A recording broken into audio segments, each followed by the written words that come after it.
마태복음 27장 38절에서 44절 다 같이 말씀을 함께 읽겠습니다. 이때 예수와 함께 강도 둘이 십자가에 못 박히니 하나는 우편에 하나는 좌편에 있더라.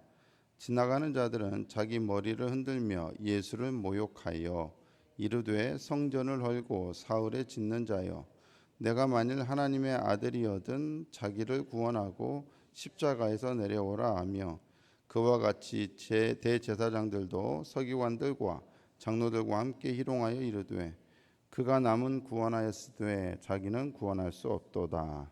그가 이스라엘의 왕이로다. 지금 십자가에서 내려올지어다. 그리하면 우리가 믿겠노라.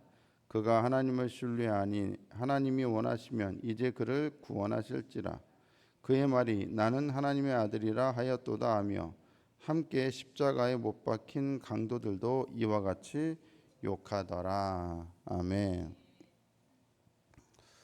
오늘은 시련은 잠깐이지만 영광은 영원합니다. 이런 제목으로 같이 말씀을 나누도록 하겠습니다. 그리스의 소설가 니코스 카잔차키스, 이름도 어렵습니다.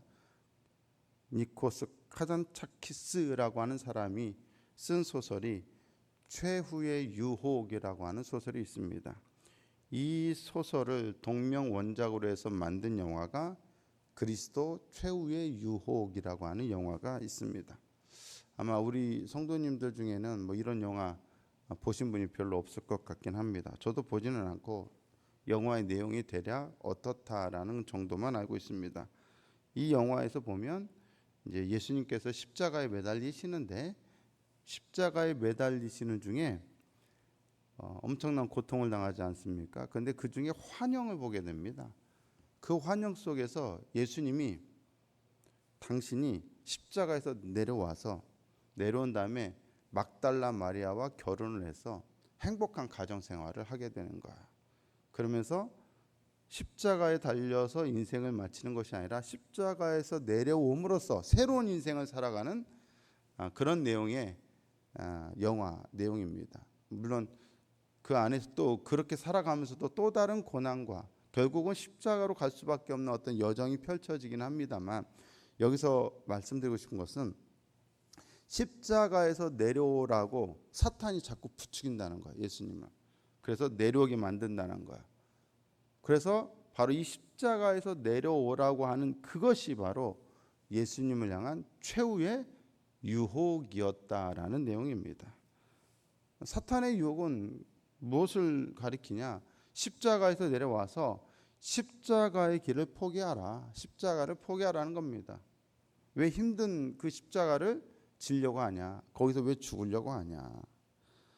하나님의 아들이시라면 십자가에서 내려오는 일쯤은 분명 어렵지 않은 일일 것입니다.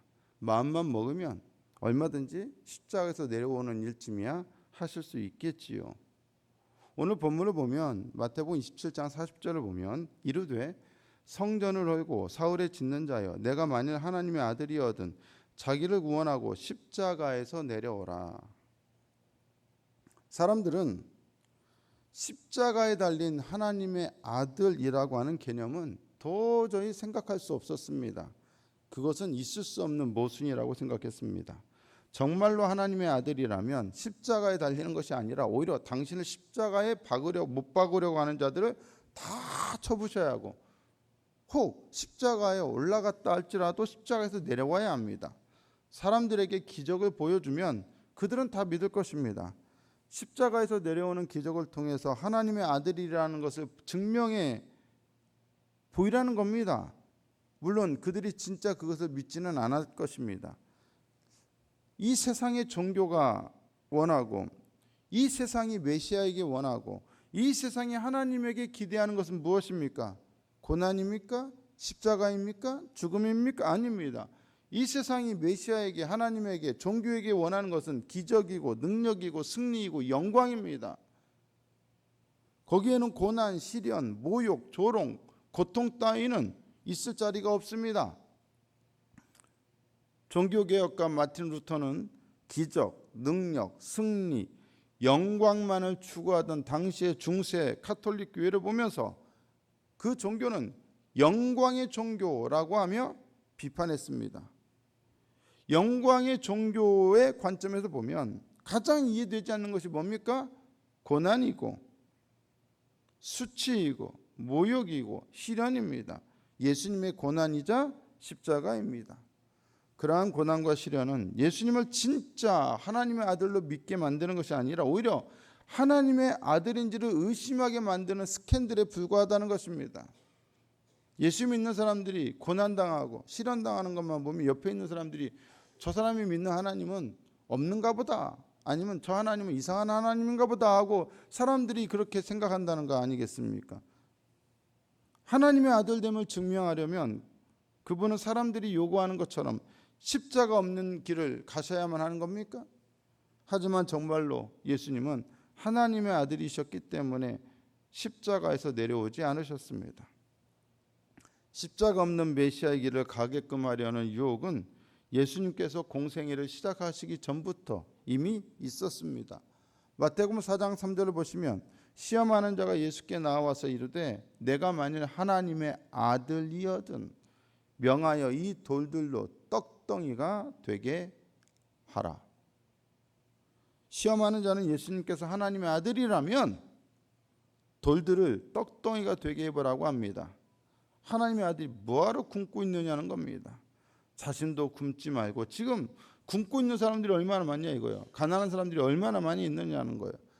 돌들을 떡덩이가 되게 해서 이 배고픈 사람들 다 먹여보라는 겁니다. 그러면 사람들이 어떻게 되겠습니까? 야, 진짜 하나님의 아들이 나타났다고 하면서 따르지 않겠느냐는 겁니다. 뭐하러 고난을 사서, 고난의 길을 사서 고생하냐 이겁니다. 기적 얼마든지 베풀 수 있지 않느냐는 겁니다.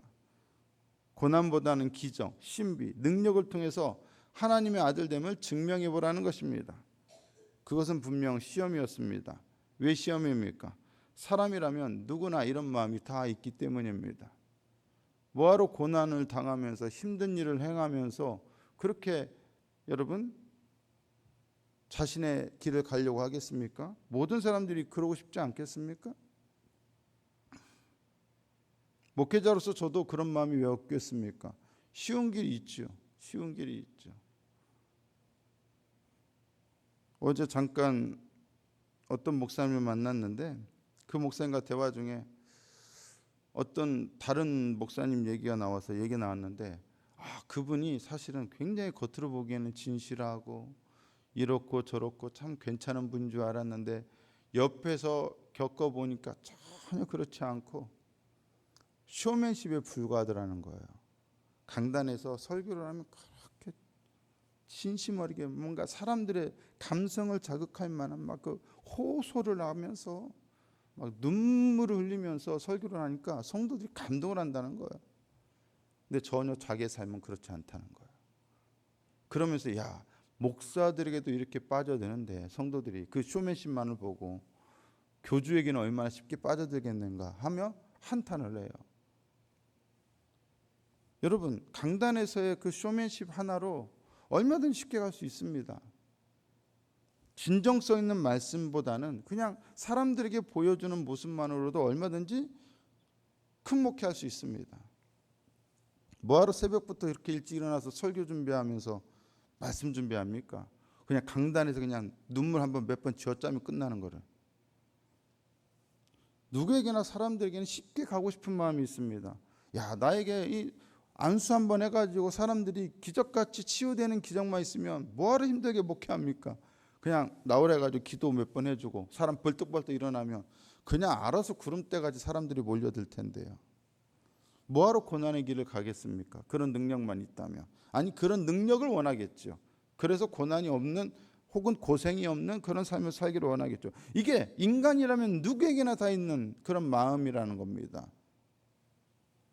예수님이라고 고난받고 싶으셨겠습니까? 배불리 먹는 것보다 굶는 것을 더 좋아하셨겠습니까? 사람들에게 존경과 칭찬받는 것보다 조롱당하고 희롱당하는 것을 더 원하셨겠습니까? 십자가 처형이 즐거워서 그 위에 매달리셨겠습니까? 아닙니다. 그렇지 않습니다. 마태복음 27장 42절을 보시면 그가 남은 구원하였으되 자기는 구원할 수 없도다. 그가 이스라엘의 왕이로다. 지금 십자가에서 내려올지어다. 그리하면 우리가 믿겠노라. 사람들이 원하는 게 그거예요. 십자가 때문에 믿겠다는 게 아니라 십자가에서 내려오면 믿겠다는 겁니다. 십자가에 달린 메시아를 믿을 수 없다는 겁니다. 있을 수 없는 일이기 때문입니다.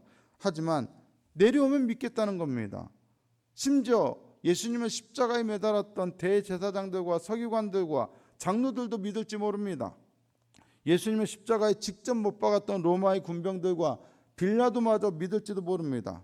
사람들이 믿게 하려면 십자가에 달리기보다 십자가에서 내려오는 것이 훨씬 더 나을 것 같아 보입니다. 왜 굳이 고난을 당해야만 합니까? 인간적으로 더 쉬운 길, 더 나은 길, 더 좋은 길이 있는데 왜 편한 길을 놔두고 왜 굳이 고난의 길로 돌아서 가려 한다는 것입니까? 그토록 심한 모욕과 조롱을 당하시면서까지 십자가에 있을 필요가 없지 않습니까? 그런데도 예수님은 십자가에서 내려오지 않으셨습니다. 그것은 그분이 진짜 하나님의 아들이셨기 때문입니다. 예수님은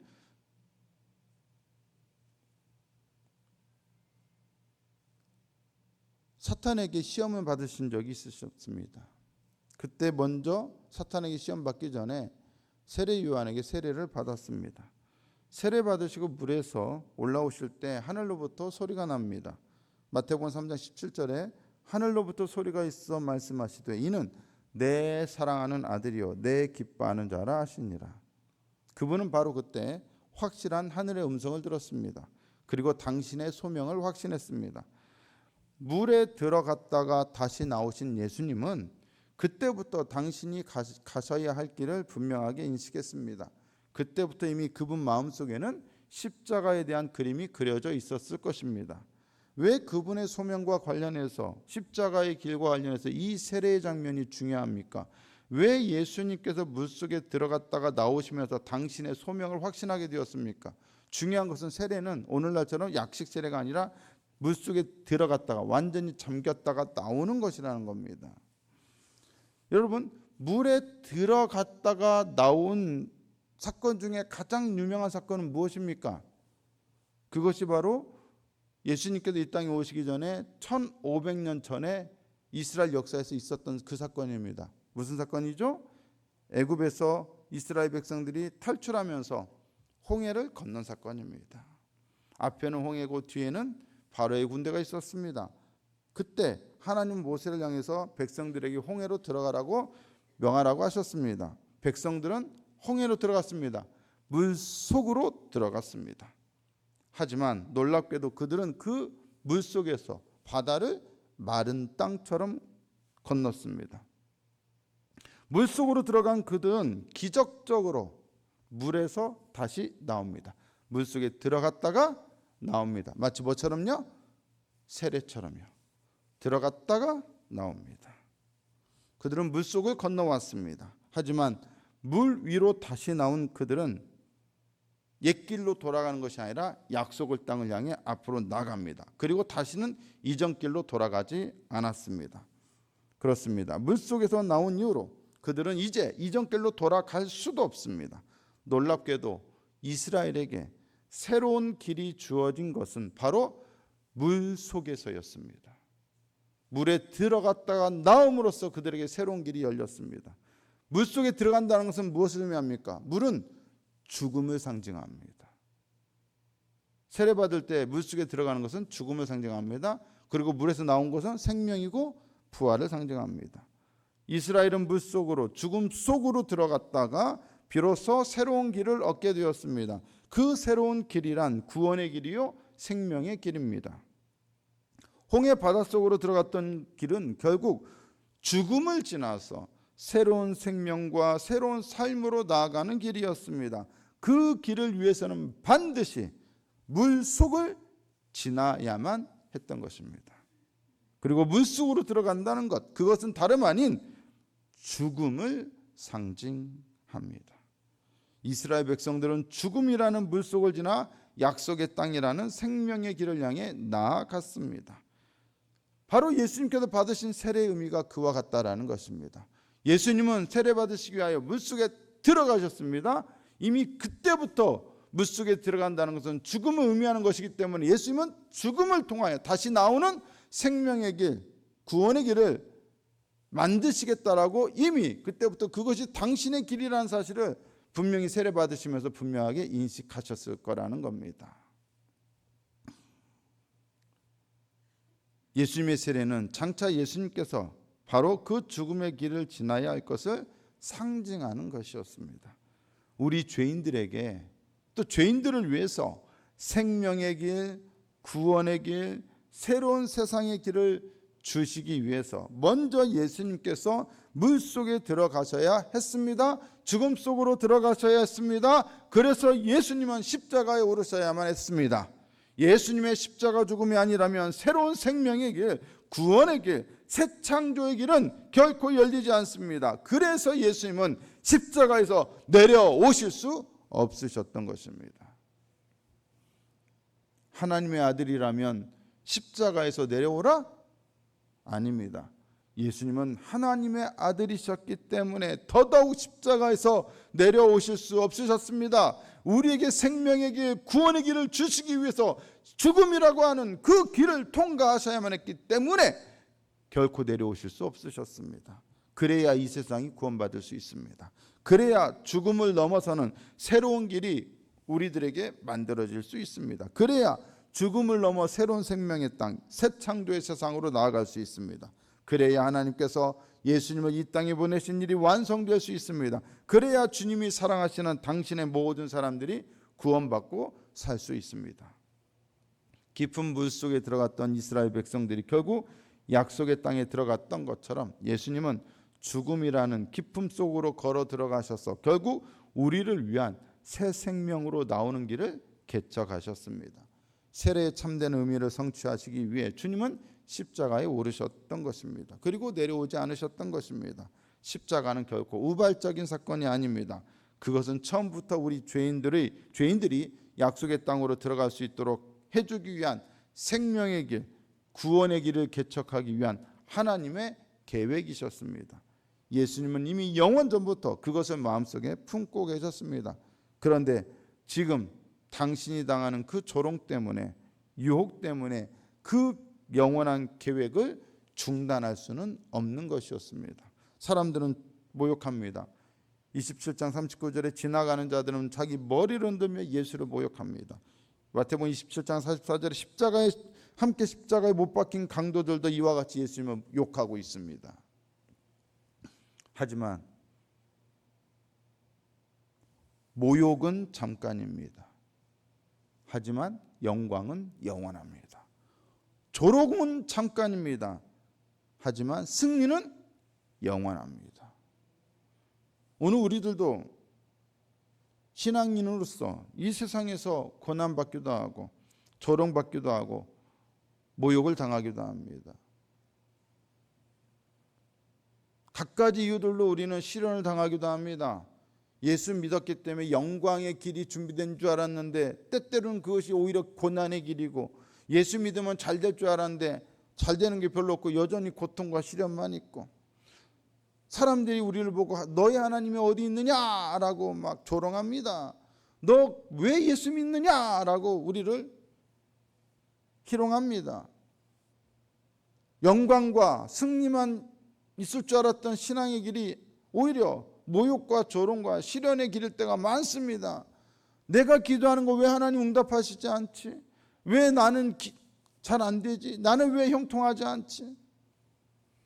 그럴 때가 참 많습니다. Why? 왜? 질문을 던져야만 할 때가 참 많습니다. 하지만 그러한 시련은 잠깐입니다.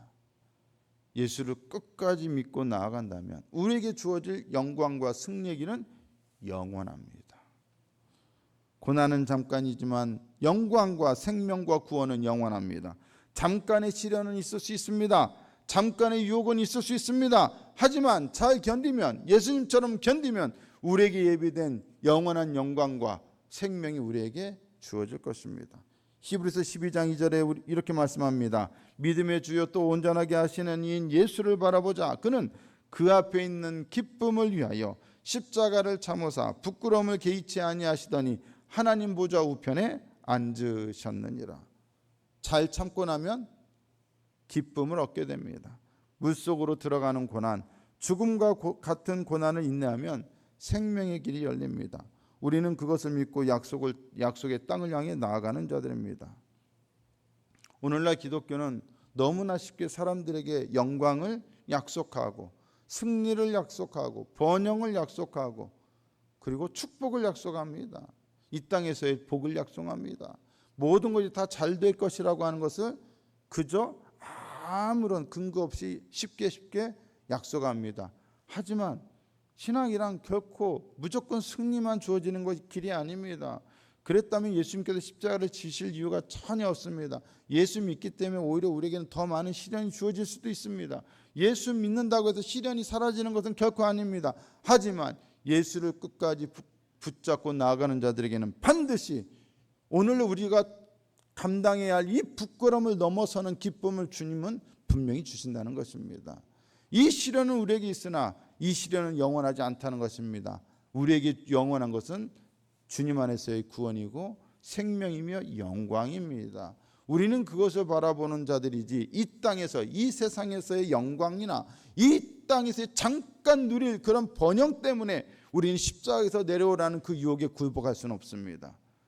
고난을 피하라고 그 고난을 피해가라고 하는 사탄의 유혹에 넘어갈 수 없습니다. 비록 이 땅에서는 고난을 당하지만 나는 예수님의 십자가를 끝까지 붙잡고 나아가리라. 시험을 당하지만 나는 이 시험을 극복하고 나아가리라. 그런 믿음으로 나아가야 진정한 승리를 이룰 수 있을 줄 믿습니다. 십자가의 길은 바로 이 유혹과 시련을 통과하여 영광스러운 승리로 나아갔던 예수님의 십자가의 길입니다. 우리는 그 사순절 바로 그러한 예수님의 십자가의 길을 따라가고자 결단하고 그 길에 동참해야 합니다. 그러므로 시련이 있기 때문에 하나님이 안 계신가 봐가 아니라 시련은 있으나 하나님은 결코 나를 놓지 않으신다. 이런 믿음으로 나가야 합니다. 그리고 그 끝에서 예수님께서 우리를 위로하시고 애썼다, 수고했다, 내가 너를 기다리고 있었다.